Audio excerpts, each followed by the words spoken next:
like the best moment of Glass Onion, and my favorite moment is when.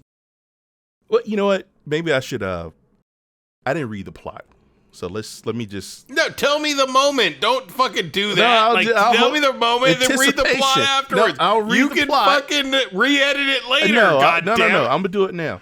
What a prick. In a world of bad movies, two follically challenged men will stop at nothing to share their opinions of them. Their wives are tired of listening. But are you? This isn't the podcast you deserve, but it's the one you need. Prepare yourself for Bald Guys and Bad Movies. Welcome to Bald Guys and Bad Movies, episode 38. I am Troy here with my buddy. Mike Stella. In the new year, 2023. Happy New Year, my friend. Happy New Year to you too, my friend. First thing I want to say is I got to apologize to all the listeners out there because I was hoping we would be ready to start doing these in person, but it just didn't work out. I'm almost there. This room's cleaner, but not as clean as it needs to be, so we can set up our actual studio. It's bigger than the room. It costs some dough to get the decent equipment we need, and a little thing called Christmas happened. Yeah, and, no shit. So yeah, we'll keep you guys posted on that. But until then, please subscribe and stay tuned. Download, listen, download where you're able to drop some reviews or mini reviews and suggestions for movies. So what do you think? What do you think of the beards coming in kind of dark? I like it, man. Yeah, it's coming in. I see a little smattering of gray.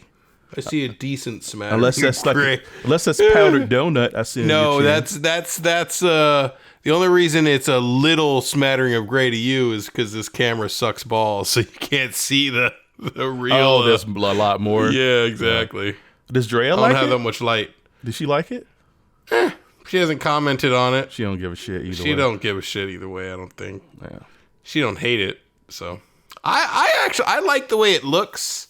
I don't know. I just don't like it. You know what I mean? Like, I don't like having all the hair. This part being dark, like, that's kind of cool. Like, I'm excited about that being dark. You know, the sideburn area. I've never had that long enough to where it's actually, it's actually dark. Close to where your hair should be.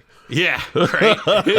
If you put a hat on, it completes the illusion. I could look like I actually had hair or something. Well, I'm just happy you adjusted your camera because right now, it's like all I was looking at was like your chest hair, and I was like, "Dude, this shit's like over." You want to describe that? Yeah, I was like, it's all no, hairy and I was just like, it's pale. like dead center of the frame. I'm like, fucking hell, dude. I'm sure it wasn't my ass because I did stand up briefly. I don't know. I mean, they might be bountiful mane of hair back there. Sometimes I braid it. And stamp around and champ like a pony. If it's anything like your shoulders. Shoulders, look at that. Look how toned they are, man. Look at that. I know, look at you, man. What are these? You still got these traps. These traps are kind of coming in. I know, right? We should go hang out with Dan. You could wear like a really tight shirt. Well, then I don't look so impressive. He'll give you compliments on that shit. Yeah. We could wax each other up. Okay. There you go. You guys could like get all naked and like oil each other up and shit. That's what dudes do, right? So this week, Mike, we are reviewing Glass Onion, a Knives Out mystery, streaming right now on Netflix. It's a 2022 American mystery film written and directed by Rian Johnson, produced by Johnson and Ram Bergman. Ram. My son's gonna be named Ram. Sounds like a porn star name if I've ever heard. Fuck you. Fuck that David and Peter. Ram. It is a sequel to the 2019 film Knives Out, with Daniel Craig reprising his role as Master Detective Benoit Blanc as he takes on a new case revolving around tech billionaire Miles Braun, played by Edward Norton, and Braun's closest friends. The ensemble cast includes Janelle Monáe, Catherine Hahn, Leslie Odom Jr., Jessica Henwick, the beautiful Jessica Henwick, Madeline Klein, Kate Hudson, and Dave Bautista. Yep. I saw this. So here's the thing. I saw it a few days. I think I saw it the day it came out. Or no. I saw it like 2 days after Christmas. Yeah. That's roughly when I saw it. So it's been a while, and I was like, Yeah. man, I'm worried. If I wait too long to review this, I might forget the mystery. Then I realized, no, I won't, because it ain't that fucking complex. Right.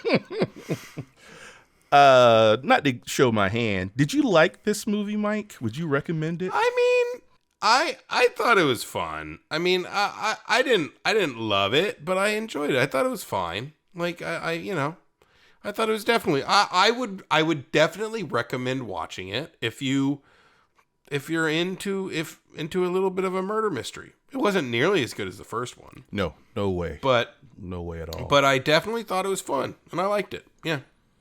Thought it was okay. I was more disappointed than entertained. And I'll get into the specifics of it, but I mean, it's harmless. It's a fun, great acting, a bunch of zany characters. Yeah. To its detriment, but also that's what makes it entertaining. Maybe. I don't know. Rian Johnson just ain't that good of a director. He's not that good of a writer either, in my opinion. Yeah. I don't think he's that great. I'll say this, and it's not really spoiling anything. I thought the ending was lazy and confusing. Not confusing because I didn't understand it. It just felt like a letdown. Like, it felt like a big, dumb action movie ending. Right. The explosion. And I wasn't impressed with the mystery. The whole, it's right there in plain sight. Right. Yeah, I get it. But I would rather have a really clever mystery. Yeah. That, I think the problem was that it wasn't a mystery that the hero was trying to solve. Like, he kind of knew what was going on. Like, there was a mystery wrapped in an enigma. Well, no, there was the mystery of who, like, what's actually going on, and then you realize that the detective is in on one of those. Of the gigs. So we're about to get into spoilers, but if you really enjoyed Knives Out 1 or Knives Out, Rian Johnson hates the fact that Knives Out mystery was added because he was like, it's a fucking standalone. I want it to be like its own book on the shelf. Well, also they don't say Moonraker, a 007 adventure. You know what I mean? They don't say GoldenEye, a 007 adventure. Like, I feel that he's right. I feel like Rian Johnson is absolutely right. Well, it should not have its own. It should not have that subtitle. That subtitle is kind of stupid in my opinion. Artistically, he's right. Commercially, the studio is right because Knives Out, while successful, and Benoit Blanc, Daniel Craig's detective, maybe after this, once the second movie has hit and is a success, then Benoit Blanc on the fucking cover is enough to clue you in. And even 007 movies have 007 somewhere on the poster. Typically. Do they? Yeah, typically. Somewhere. 007. The little 007 insignia, it may not be on the title, but typically they're on the poster somewhere. Well, okay, but I'm just saying if you have the proper marketing campaign, I don't feel like you need that to be in the title. You know what I mean? Like, I feel like it would stand alone on its own. I don't know. You got to play for the dumbasses and the cheap seats. That may not make the connection. Do you though? Do you? Because those dumbasses, do you think they're not going to? They're like just going to like write it off, even though it doesn't say a Knives Out mystery on it. You know what I mean? They may. I don't know. Look, they spent what $464 million to get the rights to do these two movies.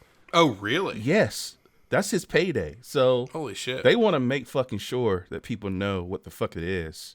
This is a sequel to, or standalone movie connected to. Look, I get it. I get his artistic intention, but as I can also see the studios like, do you want to take that chance? Do you really want to take that chance? Just release Glass Onion and hope people fucking know what this is. So, anyway. But look, it's watch it for the performances. Daniel Craig, it does not a bad performance, although there is one huge miscasting that I will talk about later, in my personal opinion. Talk about it now. We're already getting into spoilers. All right, well, now we're getting into spoilers. So, Dave Bautista was not originally the character that Rian Johnson was going to select for this. He wasn't the original actor. And it was kind of on a whim that he was like, yeah, you should audition. Because the character he's playing is a gamer. Like one of these streamers, these gamers. And I ain't never seen a gamer or streamer fucking look like Dave Bautista. A big roided out. He's more like the Liver King.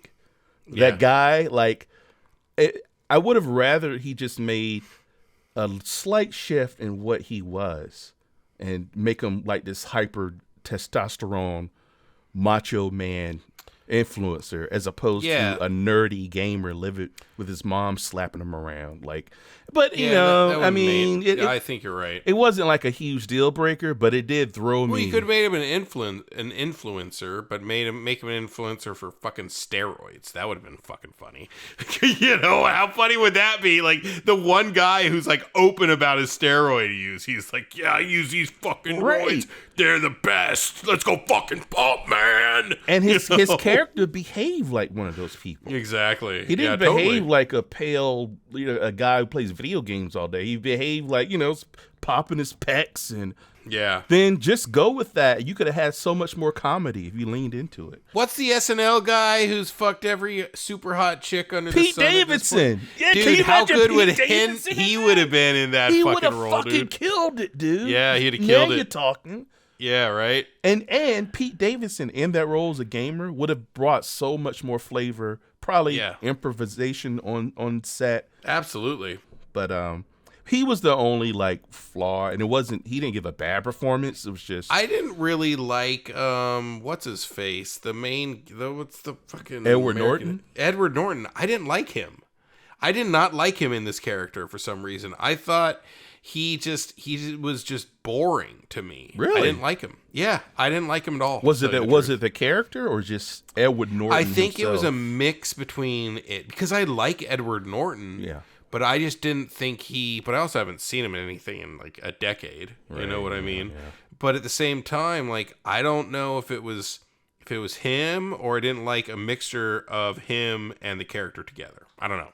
But I just didn't really like him very much. He was one of my favorite characters. Really? Yeah. Like I'm surprised. Because I don't think I've seen him, and it's been a while. Has he been in many comedies? Has he been in any comedies? Like, when I think of Edward Norton, I think more serious, dramatic performances. Well, I mean, this is definitely he was pretty fucking funny in Fight Club. Like, there was some funny shit in Fight Club. Yeah, Fight Club. He was pretty damn funny in that. Like, he was almost the comedic relief in Fight Club. You know, when he's like fighting himself. That's true. And like the like inner monologues that he would have with himself, like. He was funny as hell. Well, I tell you, I want to see him in more roles like that. Like, I felt like this, now that you mention it, like this felt like more in the vein of that type of character. Yeah. A little over the top, or maybe a lot over the top. But yeah, I thought he was great. Maybe I just thought he was like old for the character. Like, I just felt like I don't know. I just didn't think it was that good. Well, like, I don't know. Also, I didn't buy these guys were friends. Yeah.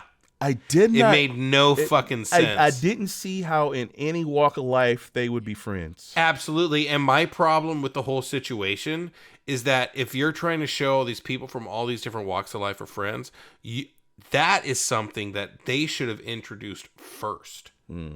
They shouldn't have had that be a mystery. They shouldn't have had them being friends being a mystery. Like, they should have shown an interaction between them all as hapless losers back at the fucking bar, the Glass Onion, and then flash forward to what's going on currently with them all getting the boxes and all that stuff. You're already trying to deal with this mystery that's going on and figure out like what's going on with it.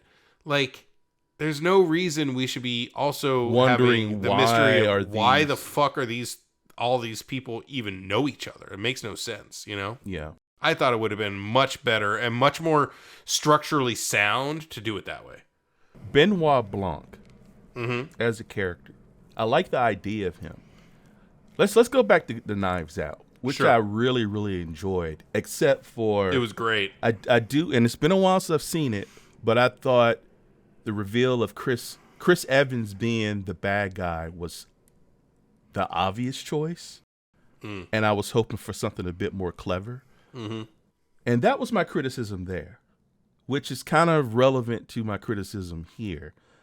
But I will say Benoit Blanc, even though he's presented as this master detective, in the first one, that was what was so good about the first one. He really, not a buffoon, but it was really about the nurse, the character, the Ana de Armas? Yes, it was really her story. Yeah. And her outwitting him. Yeah. And I left thinking, he's kind of an idiot. She never outwitted him. At the end, he does his Sherlock Holmes thing, explaining everything, and you realize that he knew all this shit from the beginning. He was just letting it play out to confirm his suspicions. Well, no, he didn't know her involvement, though. Yes, he did, because he saw the blood on her shoe and knew that she was such a good nurse that there's no way she would have given him the wrong fucking medicine because of, I can't remember something, but he said he knew within the first conversation that she was involved, but that she also didn't commit any sort of malfeasance. So, but it made him, for me, a very passive protagonist. Look, you could, that is probably true. It's been years since I've seen it.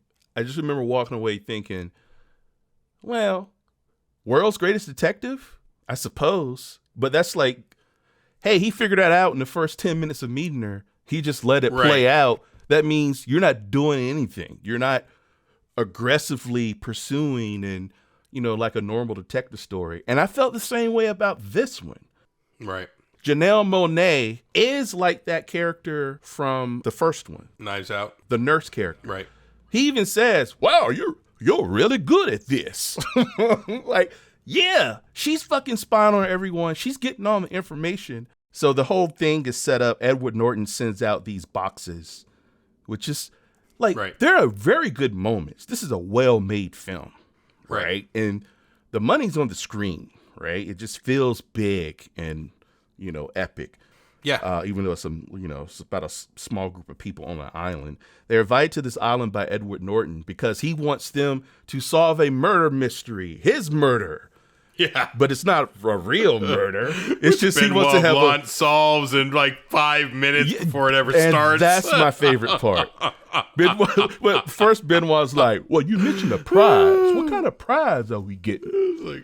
Like an iPad or an iPad or something? He's like, do you want an iPad? Well, you want an iPad? He's like, well, I don't need an iPad. Did he later admit and saying like, I actually have an iPad. I don't really.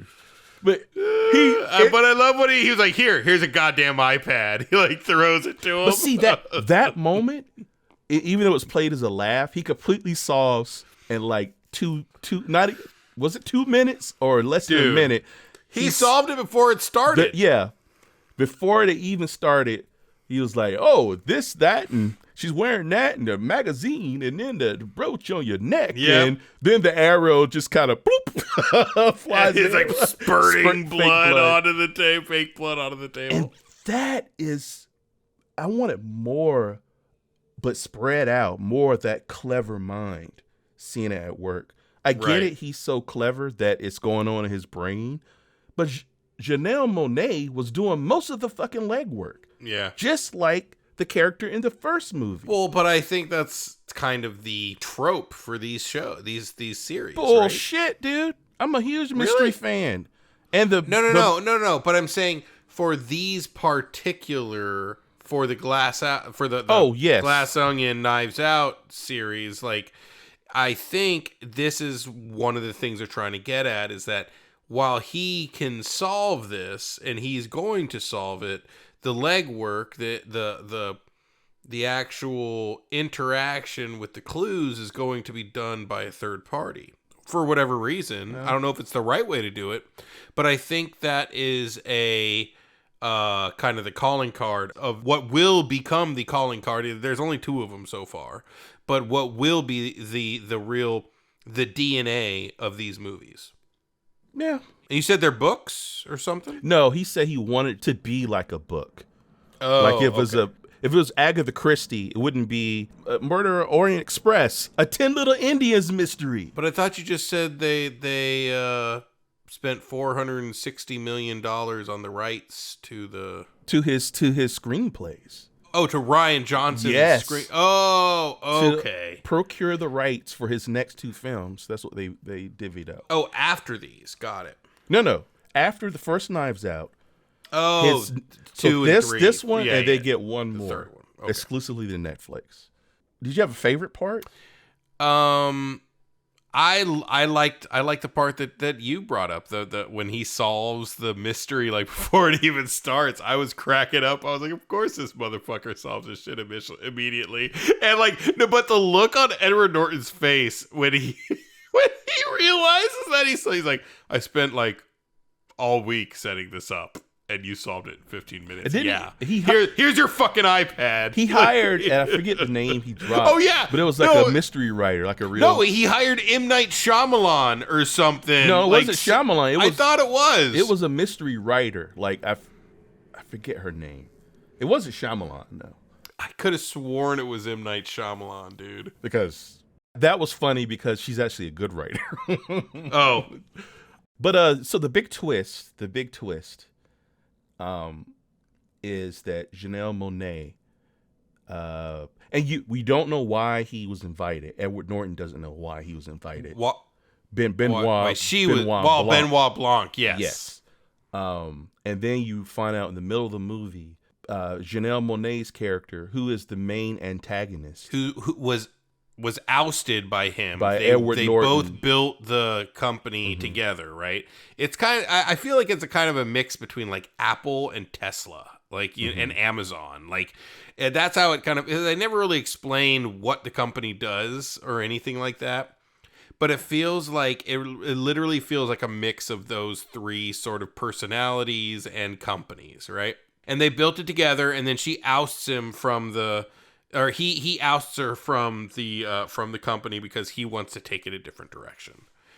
And then you find out that Janelle Monáe, the one you meet at the beginning of the movie, who's on the boat coming to the island, is not the person they think it is. It's her identical twin sister. right? And she is the one that who has hired Benoit Blanc to go to figure out the mystery of why her sister is dead and what the hell's going on. because she found her sister's body. Was it set up to look like a suicide, or she was just dead? Because it wasn't released to the press, Right. right? Because Benoit had friends in high places that he Right. could delay that for a while. And she had sent an email with a picture of her holding this envelope saying, "I found it." And it turns out that she found the original napkin with like the diagram of what the company was going to be. And she was going to send it to him, and she sent it to him. And Edward Norton, when she took him to court, had falsified. He had a fake one made, right? That he just grabbed a napkin and wrote the same stuff And on. she couldn't find the original, but the original had the Glass Onion was the name of the bar, had the monogram. Was the name of the bar? Yep, on had the- it embossed on the napkin. So it was, it's about an hour, maybe 45 minutes of setup characters, and I don't mind that. Then there's a big twist in the middle. I'm like, okay, there's no way I would have guessed that. When I watch mysteries, I actually like trying to solve it, right? I like, and me and Chloe, we love mysteries, and we'll pause, point to the film and, okay, here's a suspect. So what do you think? And it's fun. That's cute. So that felt kind of cheap, but I was like, all right, I'll go along with it. Okay, movie. Okay, movie. Right? It's a twin. Movie. That trope. Okay, movie. And then, once that's revealed, then it was kind of cool. You see the other side of certain scenes that is played out Right. in the first 45 minutes. Totally. And what you saw as one way, it was actually, there was another purpose why she was behaving the way she was behaving. Yep. You saw the other side of a moment, Yep. which I thought was nice. And then comes the third act when it's revealed that Edward Norton all along is behind everything. And I felt it was done in I felt so let down. You set up all these eccentric characters, right? You've seen Murder on the Orient Express, right? I haven't. No, I haven't seen that or the other, maybe. like the original or the new one. Either way. I haven't seen either. Do you care? Do you care about the ending, like knowing how? No. Okay. No. And I saw that when I was young. The culprit was everyone. No. Everyone stabbed that motherfucker to death. They lined That's up stupid. and they took a turn so no one could say that person did it. They all were part of it, right? So that is weird. They all had a stake in it. But unexpected. One of the best movies I've ever seen is one called Death Trap. That's with Michael Caine and Christopher Reeves. Oh. You should look up Death Trap. Okay. Don't look up anything about it. Watch it. It came out like 83, something like that. But that fucking mystery, I just remember when I first saw it, I was like, holy shit, this is good. Like, this is how you write a mystery. And it's based on a stage play, and it's really just those two guys in a house. There's a third person, a wife. So it doesn't need a whole lot of like characters or whatever. Sure. Just for that small cast, you could have a game of cat and mouse. You don't know who's playing who and who did what. I was hoping for that with this. With all that setup, with all these funky, cool, eccentric, funny, campy characters, to have it just be Edward Norton, who was the most obvious thing. And I get it. But what Glass Onion is right there in front of your face. Even Benoit Blanc, it's right there in front of our faces. Well, yeah, that revelation felt like a punchline to a fucking joke that was like, was it really worth it? All that. But that was also in reference to the idea of the envelope, because the envelope was right there. Right, it was right there. It was right there behind the picture, behind the fake napkin. It was right there, and. You know, I kind of agree with that. That was kind of disappointing, but I do think it was kind of funny when they were like trying to figure out who killed Dave Bautista's character, and it was all he did was give him some fucking pineapple. Like that was kind of funny to me. Like, but like I love the fact that Benoit Blanc is like, my mind, I'm always looking for the complex, like mystery to solve. He's like. And I don't do good with stupid things, like dumb ideas, dumb things just confound me and I can't figure them out, which is why it took me so long to realize how stupid it was that all he did was give him some goddamn pineapple juice to kill him. You know what I mean? Like, I thought that was kind of a funny situation. But at the same time, it was. I mean, it was... It didn't really come together in the This end. is not a good mystery. I mean? This is a better comedy. Yeah.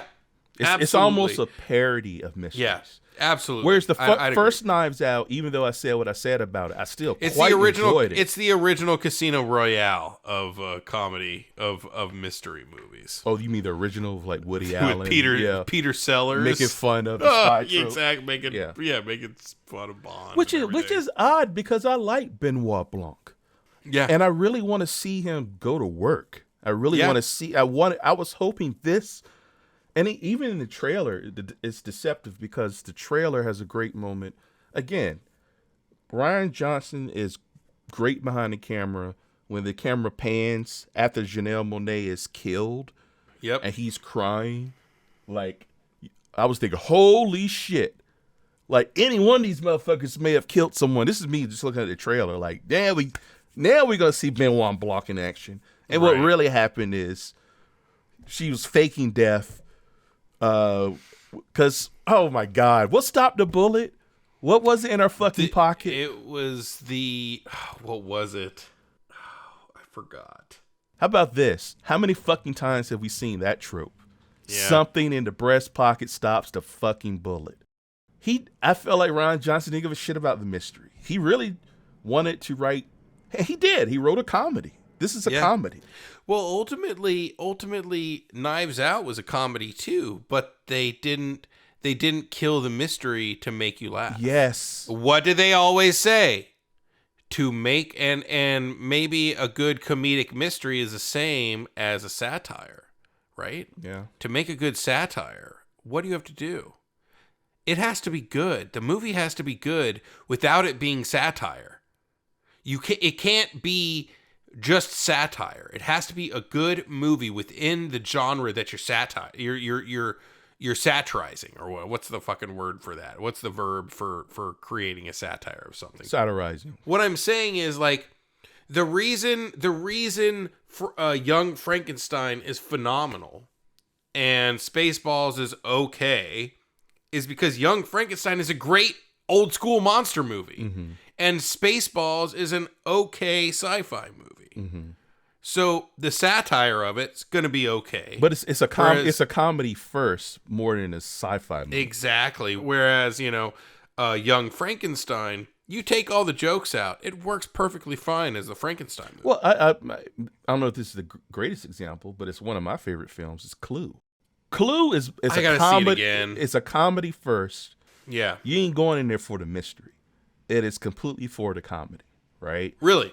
I mean, yeah, pretty much. Because at the end, and there's 3 endings. The original Clue, when it was in the theaters, had 3 different endings, and you never knew which one you were going to get. So No way. Yes. So when you see it now and What? forever a home release, it has all 3 endings. Whoa. You didn't know what you were going to get? No. Everyone got How a did they do different that? ending. They just did it. You never knew what, because that's like the board game, right? Like it was a clever way of, hey, it could That's be, fucking insane. but cool.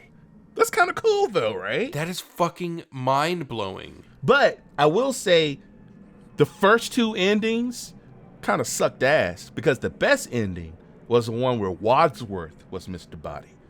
He was, I don't know. and basically all of them killed someone. And Wadsworth was actually the guy blackmailing them. That's the best fucking ending. I gotta see that shit. But it is a comedy, right? Like, Right. it does the thing where it kind of cheats the audience because there's no way you could figure this out. There's just no way, right? Like, oh, you weren't there in that scene. Really? Was she not there in that scene? I mean, you could go back and look.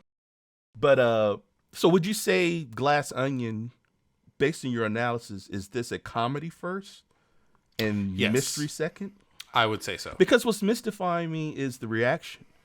What's the It's reaction? got like 94 on Rotten Tomatoes. People are saying a masterclass in mystery, intricate, and all these phrases. And I'm wondering, what the fuck did I miss? Because what I saw was kind of a cop-out when it came to the mystery part. I've seen way better. Knives Out was way better. Well, I'll tell you the truth. I think people like that, probably that it was different, that, you know what I mean? But I wouldn't call it a masterclass in mystery because what I will say is kind of cool. Now that we're talking about this, and now that's kind of coming back because I watched it a week ago or something. Yeah. The mystery changes, right? At first, the mystery is, why is Benoit Blanc here? Mm-hmm. That's the mystery for the first half of the movie. And there's no murder until what's-his-face dies, until Dave Bautista. Dave Bautista's character dies. Right. And now there's a murder mystery, and you're expecting that to happen, right? But then it changes again. And yeah, you care about that mystery, but the true mystery is who killed Janelle Monáe's character, the original character, right? Yes, not the sister that's on the island. Yeah, right. The original. The one that everyone thinks that she is, right? Right. That is kind of cool to think that not only is this a mystery, but it's a mystery what the actual mystery is. Because you don't even know what the mystery is until the true mystery is until you're like 2/3 of the way through the movie. So, And that's kind of cool when you think about it. It's pretty cool how the mystery is what's the mystery, because you don't fucking know, because it's constantly changing. and I was with it. And right? that's kind of cool. And that's probably why I liked it. I was with it, and to the point where I realized Edward Norton did all of them. He's the culprit behind all of them. He kills Janelle Monáe's sister. He kills Dave Bautista. He tries to shoot and kill the other sister. But he wasn't the culprit behind all of them. What is the very first mystery in the movie? Who invited Benoit Blanc? That's the only one that he is not the culprit of. Yeah, but you know what I mean. No, but that's what I'm saying. Like, you're absolutely right. He did do all those. But I like the fact that he didn't invite him, and trying to figure out who invited him was kind of interesting until what I actually didn't like was, like, halfway through the movie, they're like, "Oh, here you go. This is how he got to the island." I felt like if he would have kept everything a little bit more mysterious to the very end, and like all these things were hitting you rapid fire, one after the other at the end. And Benoit Blanc was letting everyone know? Yeah, everything was hitting at the end, one after the other, instead of slowly doling out the answers to the mysteries throughout the film. I think that would have hit a little bit better. Well, personally. What do you think? I think Edward Norton killing her sister makes sense. I would have had more people behind it. Maybe one more person, one more culprit, because you have all these people. So Edward Norton is aware of one crime. But there's another crime or two more potential crimes. That's not him, because he's a fucking idiot, remember? Right. So maybe one part is easy for Benoit Blanc because Edward Norton's a fucking idiot. But like you He's said... always using the wrong words and shit. That was pretty funny. Yeah, that was the clue. Like, they did a little montage of him being a moron. You hit it, Mike. He reveals the biggest reveal is given to us via flashback. Because I think that was actually the biggest reveal. It's kind of easy to tell that he was the one who killed Janelle Monáe's character once you reveal that she's dead, right? Mm-hmm. It makes sense that he was the one who killed Dave Bautista's character because he was the one who handed him the drink and all that, right? I just felt like revealing it, that the fact that Janelle Monáe isn't the right character, isn't who they say she is. Oh, this would have been so good. You know what I mean? And revealing that she's the one that got him to the island. Doing that so early, it just didn't really work. I got the answer, Mike. I got the answer. The sister didn't invite Benoit Blanc. That plot line, get rid of that. She's pretending to be a sister because she wants to figure out on her own what's going on, right? Benoit Blanc is invited by the beach bum dude.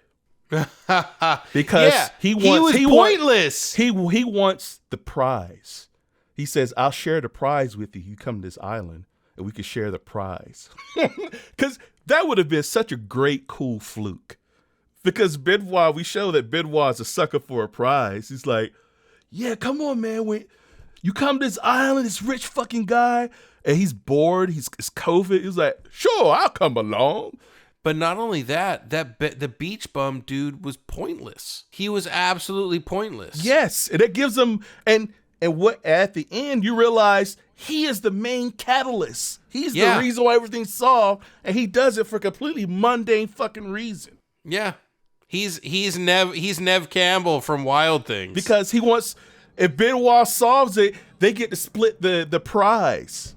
And they make the prize like, fucking an iPad and a... Let me ask you something. How do you feel about Wild Things? The chick movie? Yeah. Shit, it's been a long time, dude.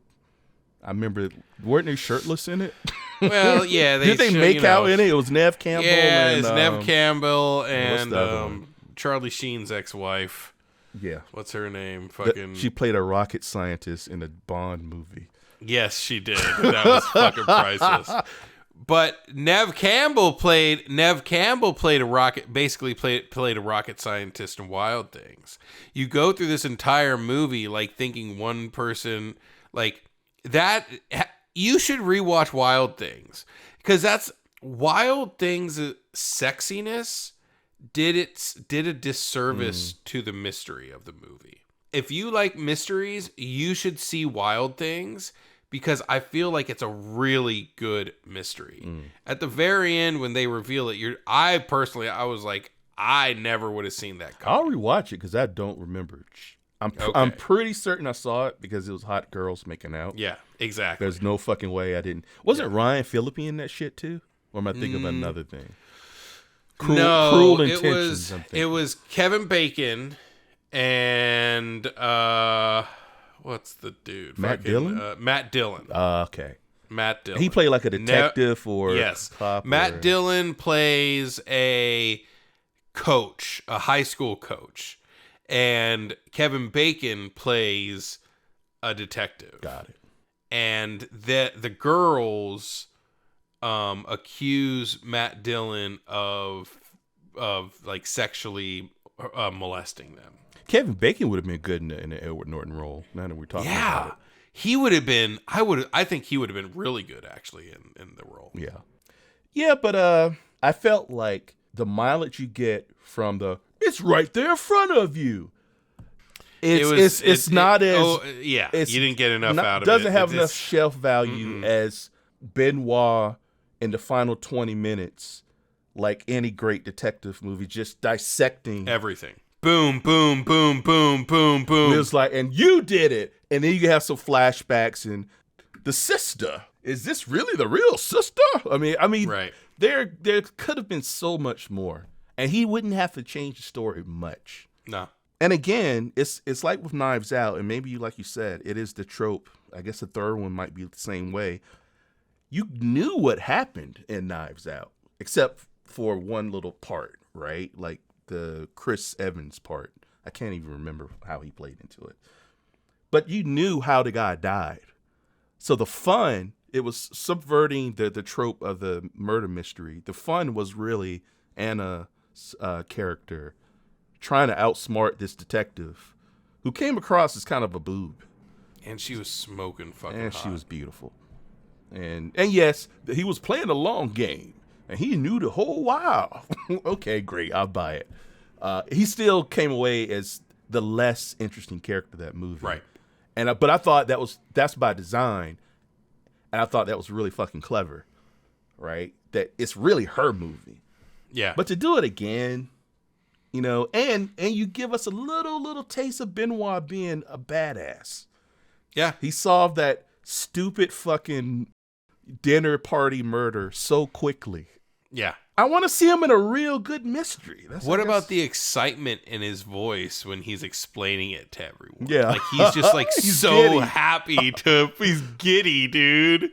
Like it's so funny. Just like the excitement in his voice when he's explaining the dinner mystery to everyone. And so let's talk about the end. The end, I didn't know what to feel about it, Mike. Because Benoit secretly gives her the little... It's solid, solid natural gas. Like it's a natural gas crystal that they're going to use to power home, like heat homes or something. And his friends are like against it, like this is dangerous. He's like, fuck it. Well, because I'm it's gonna like do a it. hydrogen crystal, and it's like It's volatile. volatile It's volatile. It's going to turn houses into Hindenburg. And his Shit's gonna home explode. is running Fucking blows up with it.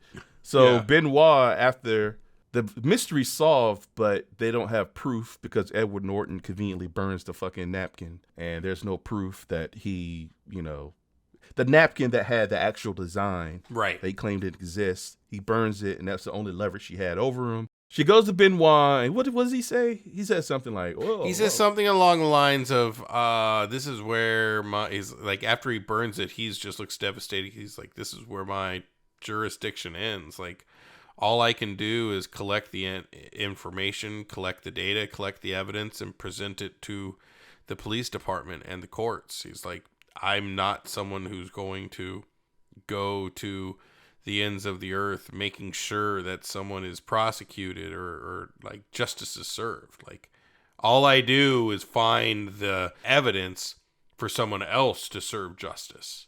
That's what I do. And her friends, they're still going along with Edward Norton, so looks like all is lost. So the solution is Janelle Monáe slowly destroying the place, leading up to a fire. She throws the thing. There's a Mona Lisa. Oh, he has the actual Mona Lisa. Yeah, the actual Mona Lisa. And that's what destroys him, because when that burns, he's on the hook for the Mona Lisa, and his name is Mud. He's the guy that has destroyed the Mona Lisa, basically. Well, that was the whole thing, but also one of the things that you hear multiple times is that when he was coming up, he wanted to do something that was so important that it would be mentioned in the same sentence. His name would be mentioned in the same sentence as the Mona Lisa. And so after the Mona Lisa burns, they're like, congratulations, you're always going to be mentioned in the same sentence as the Mona Lisa. Right. Like, you got what you wanted.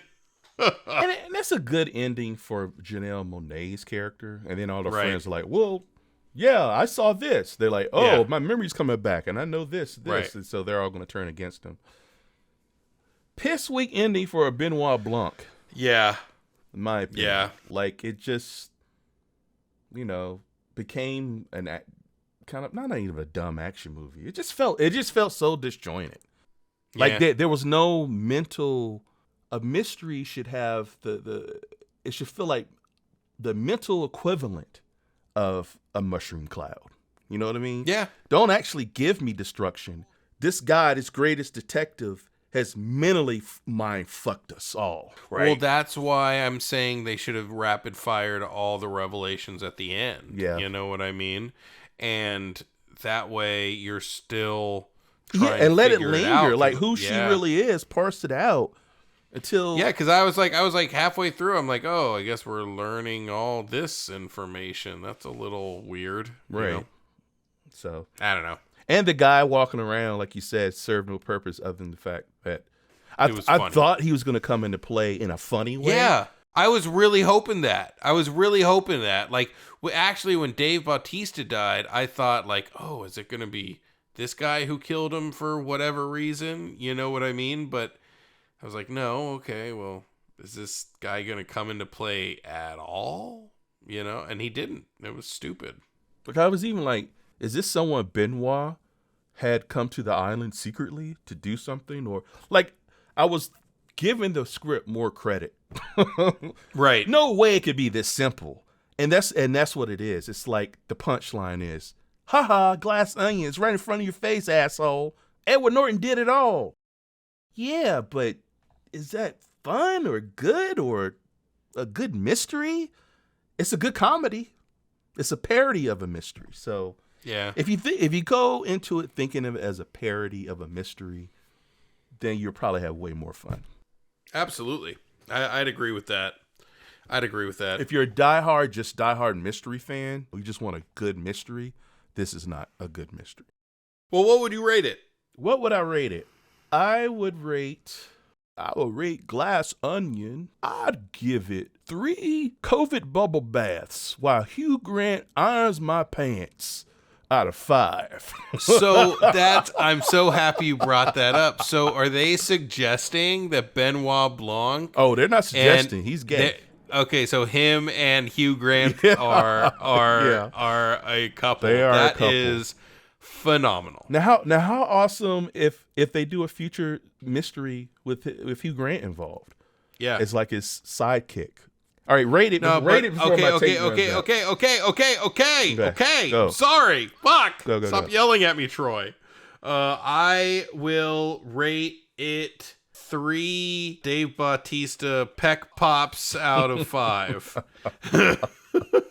Tattooed peck pops out of 5. Or how about 3 Dave Bautista in a Speedo out of 5 with his little pistol sitting in his crotch.